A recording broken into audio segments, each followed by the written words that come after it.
Assalamualaikum warahmatullahi wabarakatuh. Apa kabar anak-anak sekalian? Selamat Talha bin Ubaidillah. Semoga kalian selalu sehat dan masih tetap semangat ya belajar di rumah. Nah, kali ini Ibu masih membahas tentang SKI pelajaran 7 Khalifah Abu Bakar.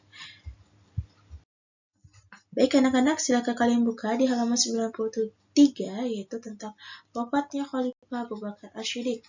Setelah memerintah selama 2 tahun 3 bulan, Khalifah Abu Bakar wafat pada usia 83 tahun.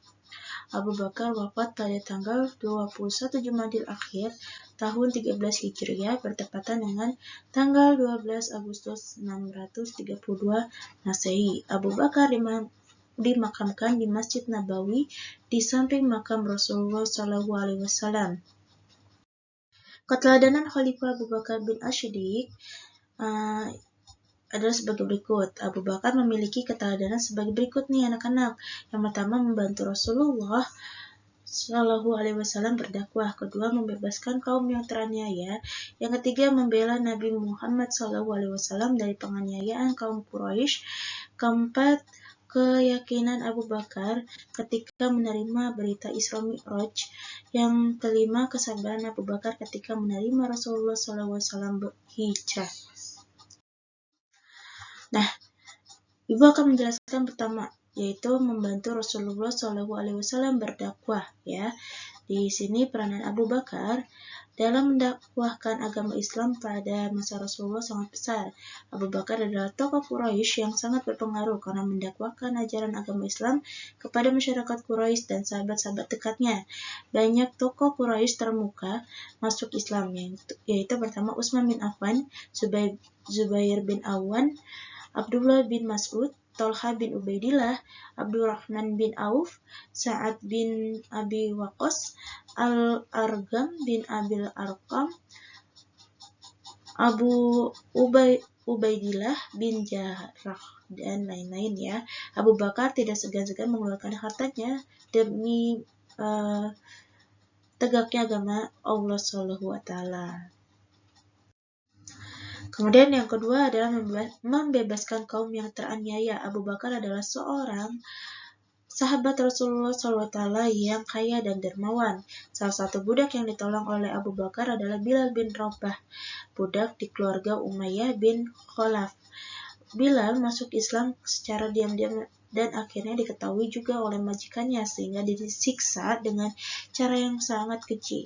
Beruntunglah Abu Bakar lewat dan melihat Bilal sedang disiksa dan segera Abu Bakar membeli Bilal dengan harga yang sangat tinggi kemudian memerdekakannya.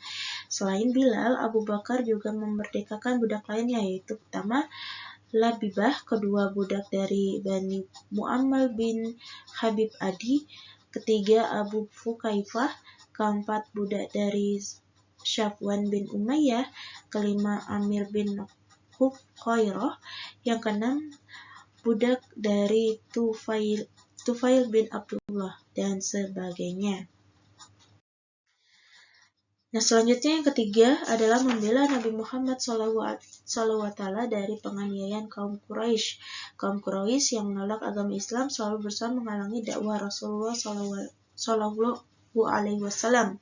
Kaum Quraisy sering melakukan kekerasan terhadap Rasulullah SAW dan pengikutnya untuk menghentikan dakwah Islam, bahkan sering diancam akan dibunuh jika tidak berhenti menyiarkan agama Islam.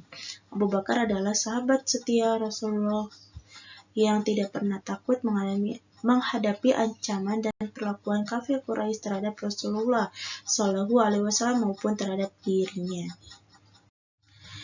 Dan yang keempat, di sini ada keyakinan Abu Bakar ketika menerima berita Isra Mi'raj.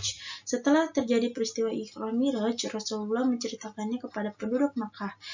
Namun kaum Quraisy tidak mempercayai dan menuduh Nabi Muhammad SAW sedang berdusta. Kaum Quraisy memanfaatkan peristiwa itu untuk lebih menghina Rasulullah SAW dengan mengatakan Nabi Muhammad SAW sebagai penipu. Mereka mendatangi Abu Bakar dan menanyakan apakah Abu Bakar percaya kepada cerita Nabi Muhammad SAW. Dengan tegas Abu Bakar menjawab, yang demikian itu saya membenarkannya. Bahkan lebih dari itu pun yang diceritakan Nabi Muhammad SAW, saya pasti akan membenarkannya karena beliau tidak pernah berdusta. Abu Bakar adalah orang yang pertama mempercayai dan membenarkan peristiwa Isra Miraj pada saat semua orang ragu akan kebenaran peristiwa yang aneh. Rasulullah SAW memberi gelar As-Siddiq yang artinya yang membenarkan kepada Abu Bakar. Nah, pembahasan terakhir adalah kesabaran Abu Bakar ketika menemani Rasulullah SAW hijrah. Abu Bakar adalah orang yang paling sering meminta agar beliau menjadi pengawal Rasulullah. Abu Bakar bersedia melindungi Rasulullah SAW dari ancaman kaum kafir Quraisy jika mereka mengetahui keberangkatannya ke Yastrib. Segala keperluan Rasulullah SAW dalam perjalanan hijrah telah dipersiapkan oleh Abu Bakar, dan ketika hari pagi Rasulullah memutuskan untuk bersembunyi di dalam gua Sur. Setelah sampai di depan gua, Abu Bakar berkata, demi Allah, janganlah engkau masuk sebelum aku masuk.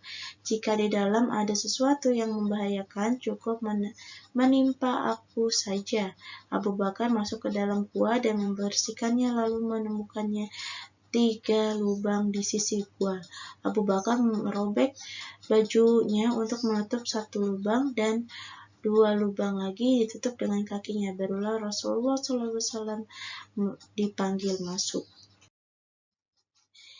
Alhamdulillah, demikian yang bisa Ibu sampaikan dari pembahasan ini. Apabila ada kesalahan dalam penyampaian Ibu, mohon dimaafkan. Dan ini ada tugas B dari kalian. Yang pertama, berapa lama Khalifah Abu Bakar memerintah? Kapan Khalifah Abu Bakar wafat? Siapa saja budak yang disiksa majikannya ketika masuk Islam? Apa yang diucapkan Abu Bakar ketika ada yang bertanya tentang kebenaran cerita Nabi Muhammad SAW? Bagaimana sifat Khalifah Abu Bakar ya? Akhir kata, wabillahi taufiq wal hidayah. Wassalamualaikum warahmatullahi wabarakatuh.